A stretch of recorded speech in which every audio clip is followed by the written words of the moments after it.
যাতে এই ভিডিওগুলো দেখে আরো কিছু মানুষ এই কাজে খুশি হয়েছে। তাই একটা ভালো আছেন? কি বাঁচিচ্ছেন? শাক বাঁচিচ্ছেন?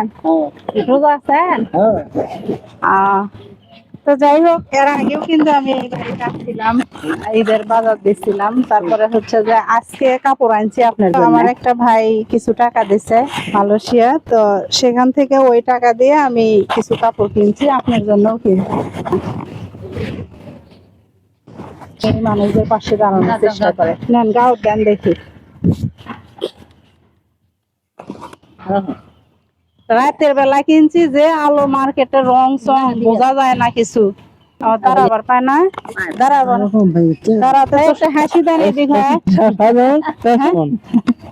তা আপনার হাসি দেন আরেকবার হচ্ছে যে আরো কেউ দিবার চায়, বুঝেননি?